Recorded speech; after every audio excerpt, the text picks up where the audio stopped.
그런 교회 대부분 목사님들이 박자도 잘 안 맞추고 음정도 엉망인 경우가 있어요. 그것도 예배 시간에 설교하다가 트로트도 부르고 옛날 민요도 부르고 그러는데 가끔 이렇게 보면 부러울 때가 있어요. 목사가 무슨 유행가나 하고 이러면서 째려보는 눈빛이 하나도 없어요. 수백 명이 모여 앉아 있었고 수천 명이 모여 있는데 요즘 마스크를 쓰고 눈만 보이는데도 화면으로 이렇게 보면 우리 목사님 노래 잘한다. 내가 보는 아닌데 내가 보기에는 노래 잘한다. 그리고 이 눈에서 아주 뿅뿅뿅뿅 하트가 막 나와요.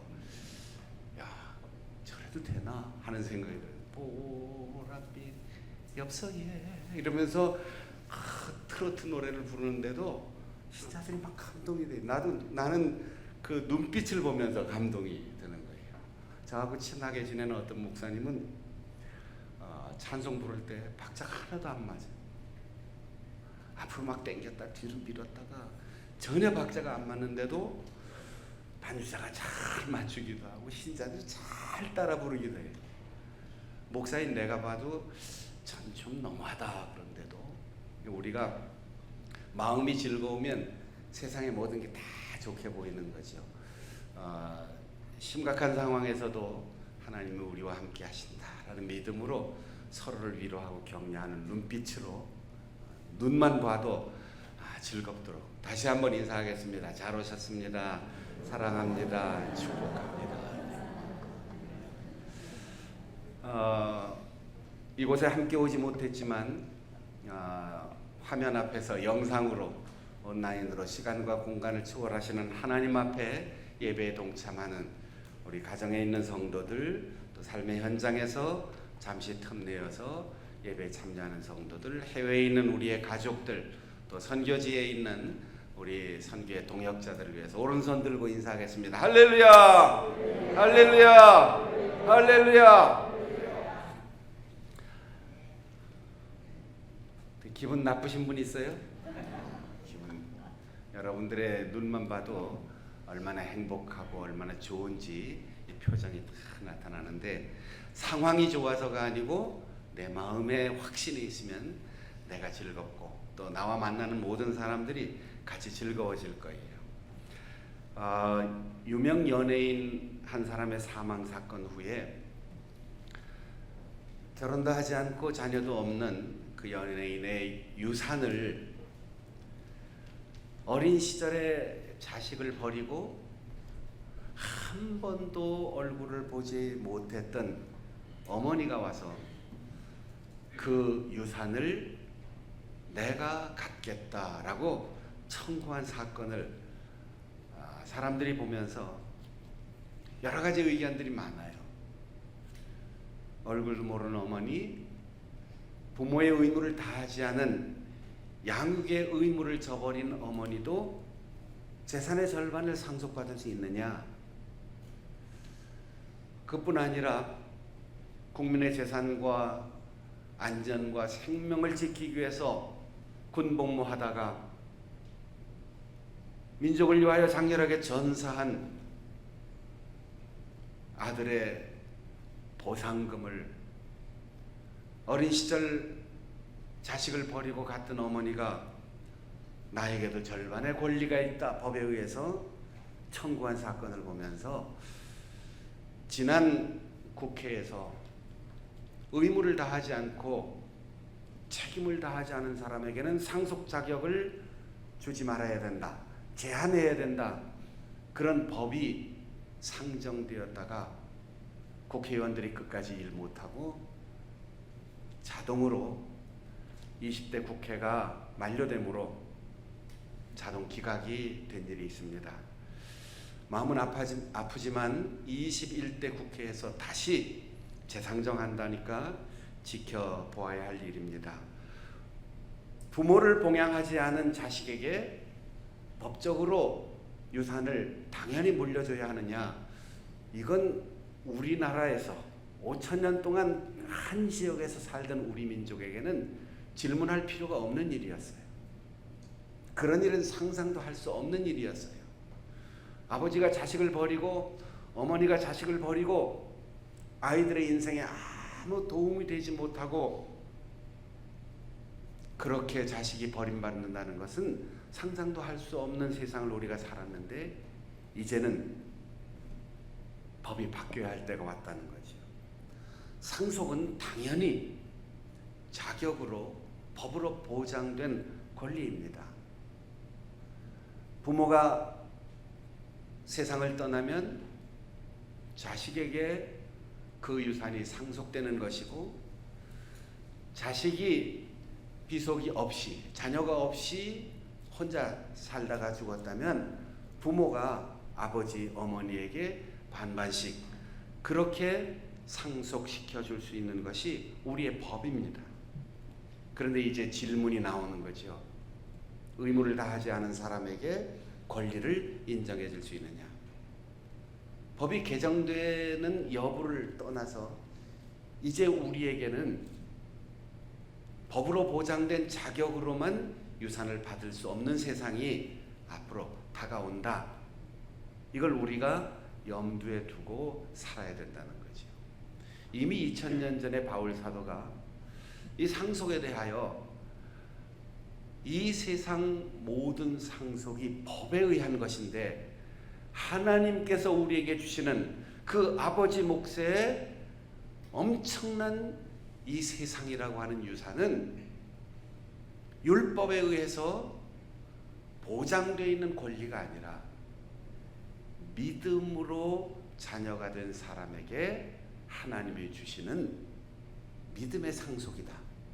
그래서 아버지 하나님과 좋은 관계를 가지고 있고, 하나님이 선택하신 아브라함이 믿음으로 하나님을 기쁘시게 하고 거룩한 자라고 하는 인정을 받은 것처럼, 그 믿음을 따라가는 사람에게 하나님 나라가 상속되고, 이 세상 사는 동안 하나님께서 우리에게 허락하신 모든 좋은 것을 누릴 수 있는 권리가 생긴다는 거예요. 지금 세상에는 권력이나 부나 명예나 지위가 상속되는 것을 이미 사회적으로 여론이 부정적으로 바라보는 그런 세상을 우리는 살고 있습니다. 예전에는 당연하게 여겼던 것들에 대해서 의문이 제기되는 거지. 바울 사도가 너희들은 세상의 상속자다 이렇게 말할 때, 하나님이 만드신 피조 세계에 살면서 이 땅의 동식물 자연의 모든 피조물 그 어떤 것도 상속의 권리를 갖지 못했지만, 하나님을 닮은 하나님께서 위임하신 그 권리에 의해서 이 세상 모든 것의 권한을 행사할 수 있는 인간이 있는데, 이 인간의 상속권은 법적인 것이 아니고 율법에 의한 것이 아니고 피를 나는 혈통에 의한 것이 아니라 믿음에 의한 자격, 곧 믿음으로 하나님을 바르게 섬기고 하나님과 좋은 관계를 가진 사람이 받을 수 있다. 이 2000년 전에 로마 제국 치하 식민지에서 놀라운 주장을 한 것이죠. 너희는 세상의 상속자라고 했어요. 상속이란 말은 전체 다이든 아니면 숫자대로 나누는 것이든 내 몫의 것을 보장받는 사람을 상속자라고 합니다. 그것도 바울 사도의 표현에 의하면 우리는 이 세상, 이 우주를 상속받았다는 거죠. 세상이란 말에 해당하는 헬라어 코스모스는 제가 자주 해설을 해드렸는데 두 가지의 의미가 동시에 들어있어요. 코스모스라고 하는 단어는 가을에 피는 꽃의 이름이기도 하고, 또 여자분들이 좋아하는 화장품 코스메틱의 어원이기도 하고, 우리가 눈으로 볼 수 있고 생각으로 탐험할 수 있는 모든 것, 그 질서 정연한 우주를 의미하는 단어일 수도 있습니다.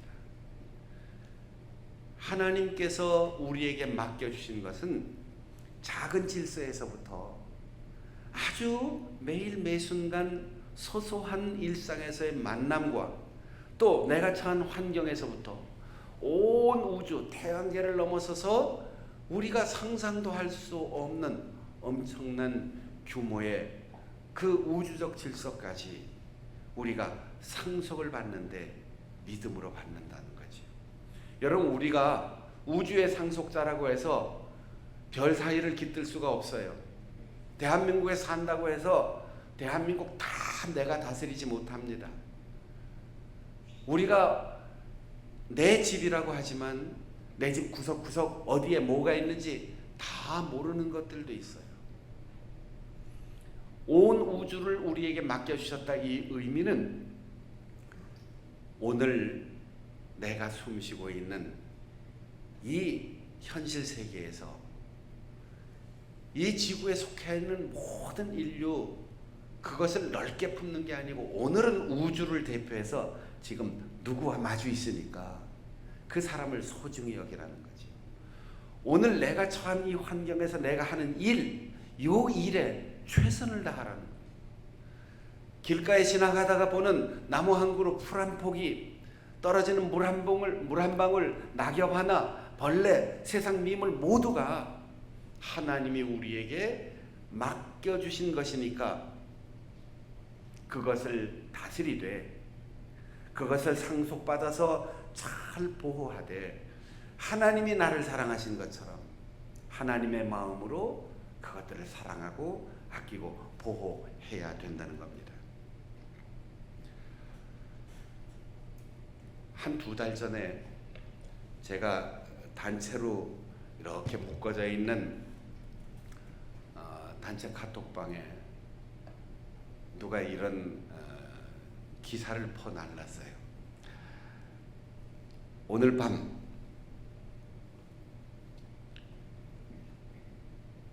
혜성 하나가, 그러니까 별똥별이라고 우리가 얘기하는데 하늘에 갑자기 보였다 사라지는 혜성 하나가 지구를 근접하여 지나간다. 그러니까 오늘 밤 그 우주 방사선의 영향 때문에 큰 손해를 볼 수 있으니까 전자기기를 옆에 놓지 말고 다 끄고 스마트폰도 다 끄고 곁에 두지 말고 그리고 잠자리에 들어야 합니다. 밤 10시부터 새벽 3시까지 다 전자기기 끄십시오. 큰 피해가 예상됩니다. 그래서 제가 질문을 올렸어요. 혜성이 지나가는 거하고 우주 방사선하고 무슨 관계가 있죠? 그리고 우주 방사선하고 우리 집에 있는 가전제품하고 무슨 관계가 있지요? 이렇게 물어봤어요. 아무 대답이 없어요. 여러분, 요즘 우리가 허전하고 그리고 당혹해하는 게 정보가 없어서가 아니에요. 잘못된 것인지 올바른 것인지 판단 없이 막 무책임하게 퍼다 나르니까 우리 사회에 혼란이 생겨요. 요즘 우리는 공적인 언론을 불신하고 아무도 책임지지 않는 이상한 문자에 사람들이 자꾸 현혹되고 있습니다.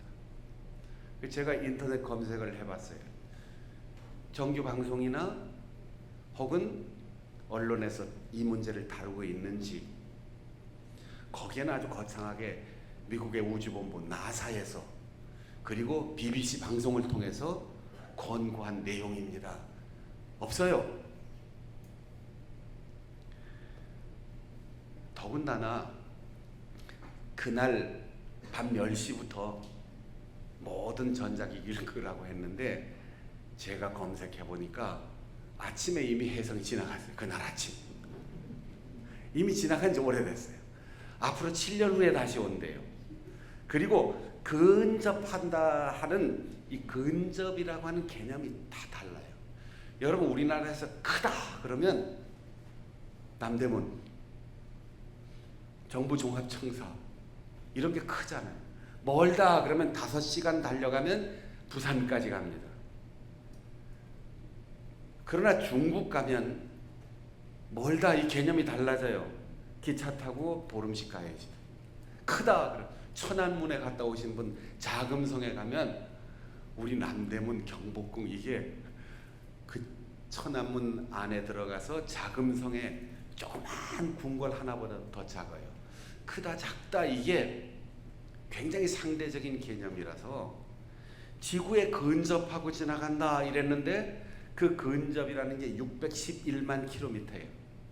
611만 킬로미터. 지구에서 달까지의 거리보다 16배나 더 먼 거리를 지나가는 건데 지구를 위협하는 이런 혜성이 지금 우주에 2,000개 이상 돌아다니고 있어요. 그리고 한 달에 한 번 정도 이렇게 지나가고 있어요. 정작 그 혜성이 지나간 다음에 이게 2008년부터 벌써 12년째 해마다 계속 올라오는 단골 메뉴입니다. 여러분 정확하지 않은 것, 우리가 우주를 품고 있어도 제대로 알지 못하면 지금 내 옆에 굴러가는 돌멩이 하나, 지금 내 옆에 흘러가는 조그만 개울물의 소중함도 모르고 지나가면 아무것도 아닌 거죠. 하나님이 세상을 우리에게 상속시켜 주셨다고 했습니다. 이 세상은 세상과 벗된 것이 하나님과 원수된 것임을 알지 못하느냐, 야고보가 말한 것처럼 부정적인 의미로 쓰일 때는 우리가 벗어나야 하고 거리를 띄워야 하고 집착하지 말아야 할 대상을 세상이라고 했는데, 오늘 우리가 세상의 상속자라고 할 때 같은 단어이지만 그 문장에서 이건 버리라, 미워해라, 거리를 두라 라는 부정적 개념이 아니고 마태복음 13장 38절에 예수님께서 제자들에게 좋은 씨앗을 뿌리고 거기에서 30배, 60배, 100배의 결실을 맺어야 하는데 밭은, 씨를 뿌리는 밭은 세상이다. 이럴 때 이 세상은 부정적인 의미가 아니라 우리가 가서 복음을 전하고 우리가 가서 사랑하고 섬기고 보살펴야 할 사역의 대상으로, 무엇보다도 요한복음 3장 16절에 있는 대로 하나님이 세상을 이처럼 사랑하사 독생자를 주셨다라고 말할 때에 그 세상이라고 하는 개념입니다. 여러분, 우리는 우리의 목적이 이 세상에 있지 않아요. 지금 우리가 살고 있는 이 세상을 거쳐서 영원한 새 하늘과 새 땅이 우리의 삶의 목적인데, 그때까지, 그리고 우리가 호흡하는 동안, 살아있는 동안 우리가 해야 할 사명의 대상, 사역의 그 넓은 품에서 우리가 품고 가야 할 대상으로서 세상이라고 말합니다. 하나님이 만드시고 하나님이 우리에게 맡겨주신 우리의 사명지. 그래서 오늘 내가 장충동에 있다면 이 자리를 품고, 오늘 내가 아무개와 만난다면 그 사람을 하나님의 사랑으로 품고, 오늘 내가 집에 있다면 사랑하는 우리의 가족들을 내가 품고 하나님이 나를 사랑하신 것처럼 사랑하며 살아가야 한다는 거지. 코로나 바이러스 전염 사태 때문에 전 세계가 이동이 중지가 됐어요. 세계화, 도시화, 금융화 다 중지됐습니다. 우리가 그렇게 자랑하고 찬란하게 이루었다고 생각했던, 하루만이면 이 세계 어디든 갈 수 있는 그 세계화가 전염병의 세계화가 됐고, 우리들이 인구 밀집 지역을 만들어 도시를 건설하고 바벨탑처럼 수없이 높은 건물을 세운 것이 순식간에 모든 사람의 목숨을 위협할 수 있는 그런 인간의 업적이 되고 말았지요. 요즘 사람들이 다니지 않으니까 죽어가던 강이 되살아나고 자연 생태계가 되살아난다는데 우린 답답하지만, 이 과정을 통해서 우리가 이 세상을 어떤 자세로 살아야 할 것인지를 하나님께서 우리에게 가르쳐 주는 거죠. 코로나 바이러스의 재앙은 인간에게는 대재앙인데 지구에게는 축복이다, 이렇게까지 표현하는 분들이 있어요. 우리가 얼마나 오만하게 살았는지, 하나님이 우리에게 맡기신 이 세상을 얼마나 함부로 대했는지를 우리가 이제 알게 된 거죠. 그 세상을 우리가 상속받게 된 것은 법적인 자격에 의해서가 아니라 믿음의 관계라고 했습니다. 오늘 우리가 읽은 본문 15절에 보면 율법이 없는 곳에는 범법도 없다. 여러분, 왜 요즘 국회에 자꾸 입법을 하라고 여러 가지 입법 청원이 올라옵니까? 법이 있어야 죄가 규정이 되고 법이 있어야 벌을 줄 수 있는데 법이 없기 때문에 처벌할 수 없는 안타까운 사연들이 세상이 복잡해질수록 더 많아지니까 무슨 법 자꾸 만들라는 거죠. 법이 있으면 범법이 생기고 범법이 있으면 처벌이 생기죠. 제가 미국이나 카나다 가서 깜짝 놀란 게 사람들이 우리 한국 사람들처럼 법을 잘 안 지킨다는 거예요. 운전을 하고 다니는 사람들이 중앙선이 딱 있고 끊어지지 않았는데 중앙선에서 좌회전을 하기도 하고 유턴을 하기도 하고 함부로 넘나들어요. 아무도 개의치 않습니다. 처벌하지도 않아요. 적발하지도 않아요. 우리는 무조건 서 있어야 되잖아요.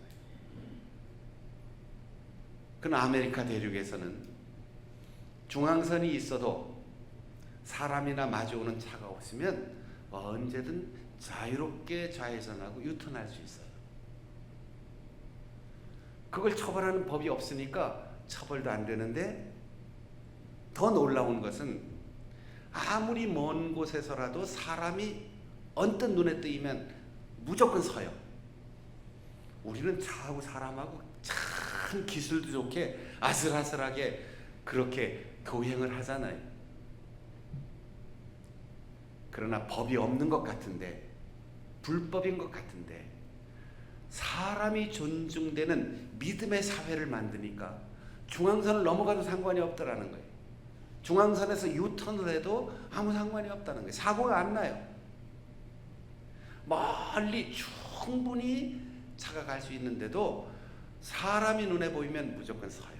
그런데 우리는 사람이 있어도 속도 경쟁하듯 교차로에서 그 신호가 바뀌는 순간 차와 사람이 그리고 서로 끊어지는 선과 새로 열리는 선에서 자동차들이 기가 막히게 로켓처럼 갑니다. 여러분, 어느 것이 더 안전할까요? 법에 의해서 규정받으면서 기술적으로 법을 어기면서 사는 사람이 평안할까요? 법이 없는데도 사람을 소중히 여기고 저 차는 쓸 거야 라는 믿음을 가지고 사는 세상이 편안할까요? 믿음의 관계여야만 진정한 상속자가 될 수 있다는 거지, 법적인 상속이 아니라는 겁니다. 작년 세계적인 패션 디자이너가 독일에서 태어나서 프랑스에서 활동하는 사람이 있는데 가족이 한 사람도 없어요. 죽으면서 자기가 정말 예쁘게 길렀던 반려동물 고양이에게 자기의 전 재산, 우리 한국 돈으로 2,200억 원을 상속 유언을 남기고 갔어요. 아무도 놀라질 않네. 2,200억 원 감이 안 오세요? 2,200억 원을 고양이에게 상속시켰어요.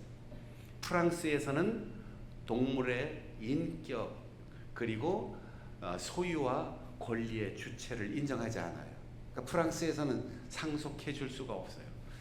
독일은 어떤 협회나 재단을 지정해서 그 동물의 보호와 양육을 맡기고 그 재단에다가 돈을 맡기면 그 재단이 상속 재산을 다 받아서 그 동물을 관리할 수 있습니다.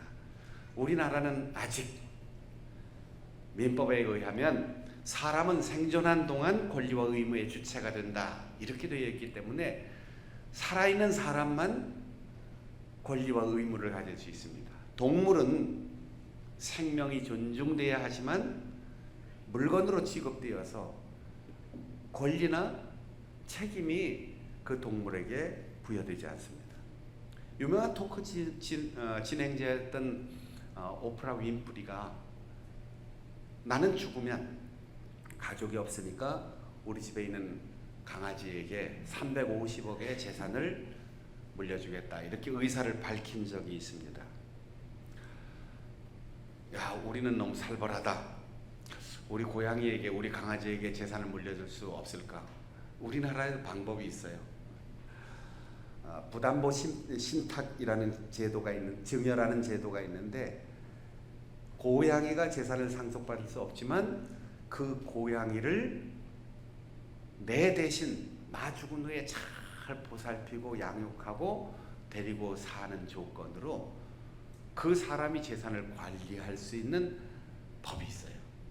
그래서 그 사람이 만약 동물을 유기하면 그 은행에 맡겨진 신탁 재산은 공공을 위해서 이제 정부에 귀속될 테고 그 사람이 더 이상 마음대로 관리할 수가 없어요. 그러나 의무를 다하는 한 그 동물을 지정해서 은행에 예탁한 돈을 대신 집행할 수 있는 그런 권한이 있어요. 법에 의하여 보장받으면 그 법적 권리를 누릴 수 있는데, 지금 우리 사회는 의무를 다하지 않은 사람에게 법적 권한을 줄 수 있느냐 갈등기에 있습니다. 율법이 없으면 범법도 없다. 단 율법에 의해서 우리의 권리가 인정받아졌어도 그 법에 의해서 세상은 하나님이 우리에게 주신 세상, 우리의 권리를 행사할 수 없다. 그러니 믿음으로 하나님을 신뢰하는 좋은 관계를 가지고 있어야 이 세상이 상속된다는 거죠. 바울 사도의 가르침을 여러분 기억하십시오. 우리 인간이 마음대로 이 세상을 함부로 훼손하거나 파괴하거나 우리의 마음대로 누리기 위해서가 아니라 하나님이 만드신 세상을 나를 사랑하신 하나님의 마음으로 하나님을 대신하여 섬기고 아끼고 보호해야 할 책임, 이것이 믿음으로 형성된 관계에 의해서 우리에게 주어지는 상속의 권한이라는 겁니다. 하나님께서 세상을 만드시고 첫사람 아담에게 이렇게 말씀하셨습니다. 너희를 내 형상으로 만들었고 모든 피조물을 너희에게 맡긴다. 그러니 생육하고 번성하여 땅을 가득 채워라. 정복하라. 다스리라. 이 말을 우리가 잘못 사람의 입장에서 왜곡했기 때문에 정복이라는 단어를 함부로 해야 된다라고 생각했어요. 성경이 기록될 때 근대 식민지가 개척된 제국주의적인 시대에 남의 나라에 들어가서 미개인이라고 함부로 정복하고 거기에 원주민들을 죽이고 땅을 차지하는 그런 개념의 정복이라는 단어를 쓰지 않았어요. 이건 근대 이후의 개념이에요.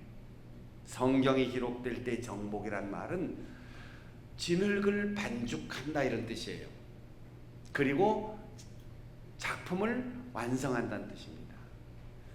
하나님이 이 세상을 만드시고 제일 마지막에 먼지, 흙을 빚어서 인간을 만드셨습니다. 하나님의 형상이 이루어질 때까지 하나님께서 이 작품을 만드셨어요. 여러분, 진흙을 어떻게 만들었겠습니까? 우리가 도자기 만드는 과정을 생각해 보세요. 반죽하고 주물르고 깎기도 하고 불에 넣기도 하고 때로는 두드리기도 하고 그러면서 멋진 작품을 만들어내는 것처럼 하나님께서 진흙을 반죽하셔서 인간을 만드시고 그 코에 생기를 불어 넣으셨습니다. 그렇게 정복하라는 거예요. 그렇게 이 세상을 반죽하듯 작품을 만들어내듯 하나님이 기뻐하시고 정말 좋다 이렇게 말씀하실 수 있도록 이 세상을 정복하여 다스리라. 하나님처럼 이 세상을 아끼고 보호하라는 거예요. 생육하고 번성하여 땅에 충만하라고 했습니다. 생육과 번성은 자연 질서를 잘 따라가라는 거예요. 우리말에서 자연이라고 하는 것은 있는 그대로, 그래서 하나님이 창조하신 창조 원리와 어긋나는 진화론이나 인본주의 사상이라고 잘못 알고 있는데, 영어로 내추럴 하면 하나님이 만드신 원래의 상태, 그리고 눈에 보이는 것보다 더 중요한 본질을 의미하는 겁니다. 이 세상을 우리가 다스리고 하나님의 마음으로 보살필 때 자연의 순리적인 하나님이 세워놓으신 법칙을 따라가야 된다는 거예요.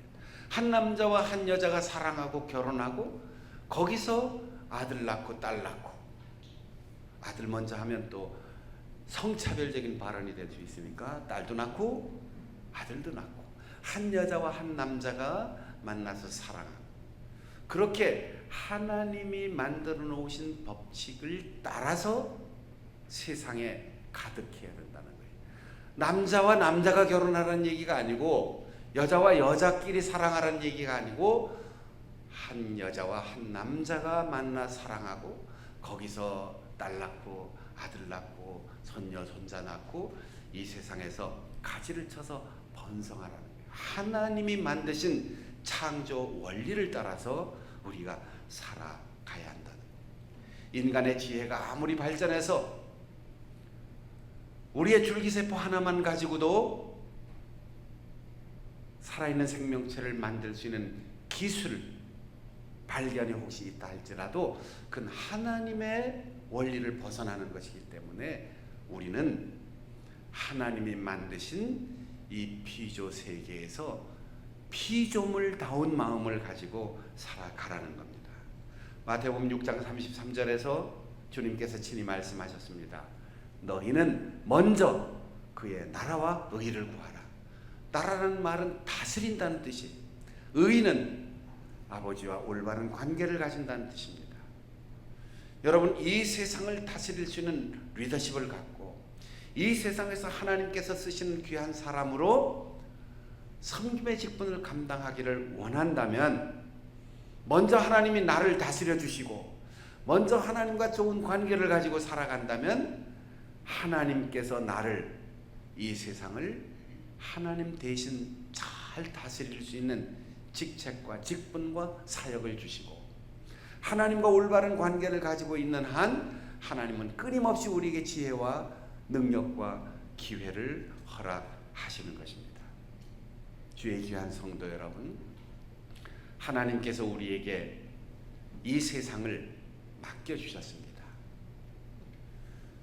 그 맡겨주신 소중한 상속 재산을 잃어버리지 않도록 하나님 앞에 믿음으로 하나님 아버지와 좋은 관계를 가짐으로 그것을 통해서 하나님의 뜻을 이 땅에 이루고 이 세상에서 우리의 유산을 잘, 하나님이 우리에게 물려주신 유산, 그 상속 몫을 잘 관리해서 우리가 세상을 떠나 새 하늘과 새 땅에 들어갈 때 영원한 상급, 금멸류관, 하나님의 칭찬을 받을 수 있는 청지기로 살아갈 수 있기를 바랍니다. 기도하겠습니다. 우리 함께 통성으로 기도할 때 하나님의 자녀로